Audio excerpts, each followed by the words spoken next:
Hey guys, so in today's video, I'm going to show you how you can use a VPN to get better access to Discord. Now, you may be in Turkey or Russia where the application itself was completely banned. You may be in a country like the UAE where voice chat is banned.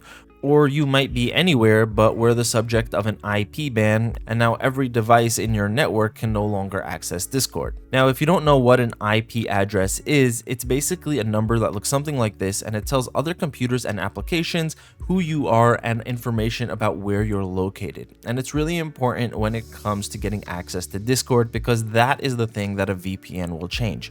If we go into a VPN, this is ExpressVPN. This is the one I'm going to be demonstrating with. If you want to find out any more about the other VPNs I'm going to mention in this video, there will be more information in the description below. But with ExpressVPN, we would just click right here on the location bar, and then a window is going to open up with all the countries that we can pick from. Express has 105. And let's say I wanted to connect to the United States. So I can just go to this arrow here. If I wanted, I would get more options within the US. So I can just pick Miami.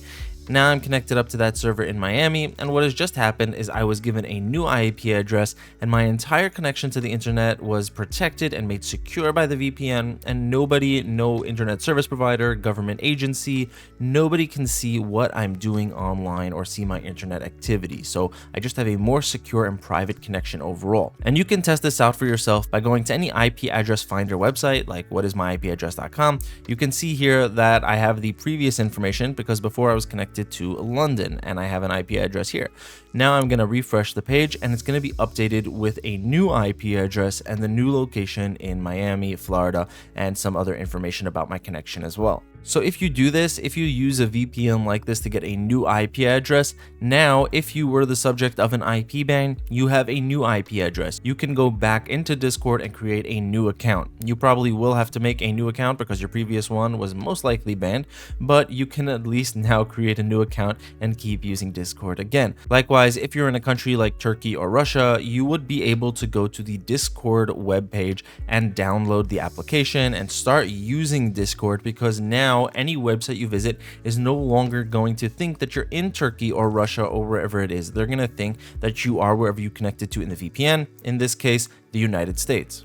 And by the same reasoning, if you were in a country like the UAE or a different country where voice chat is not available, you would now be able to start using it. What it really comes down to here is that it's not about how difficult it is to use a VPN with Discord. In terms of how to do it, it's pretty easy. You just go into your VPN and pick a location where Discord has no restrictions like the US or the UK. What's more important is using a VPN that your network and Discord won't detect and will still give you good speeds in order to be able to chat and use the application the way you would normally want to. And in my experience, there are 3 VPNs that will get the job done. There's this one right here, ExpressVPN, NordVPN, and Surfshark. All 3 of these have at least 100 countries to choose from. They have excellent speeds and they are really secure on top of that. So no matter which country you're in, you don't have to worry about these VPNs giving out your data. They all have an audited no logs policy, meaning that an outside company has verified and checked out these VPNs and ensured that they do not keep any personal information local. It doesn't even exist. They have what's called RAM only servers, meaning that any information that goes through their servers doesn't get stored locally at all. If any government would ever try to ask them for information about their users, they literally wouldn't have it. Now, I tend to recommend ExpressVPN for most beginners. It's the simplest and easiest VPN to get started with, but a lot of more advanced users wind up still sticking with ExpressVPN just because of how powerful it is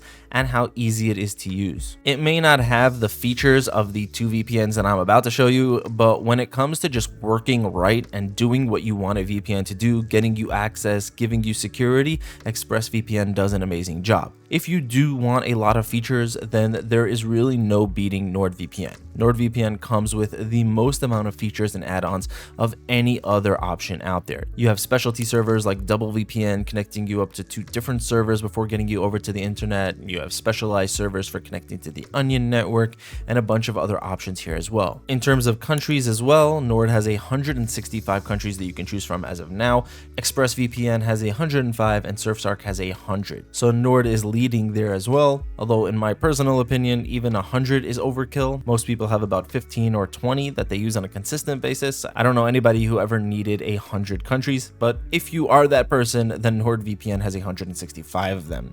Now, besides for the VPN, there are also add-ons which work independent of the VPN. You have Threat Protection Pro, which gives you protection from malware, browsing protection, an add-in tracker blocker, a secure file transfer option, MeshNet, which gives you a more secure remote desktop connection.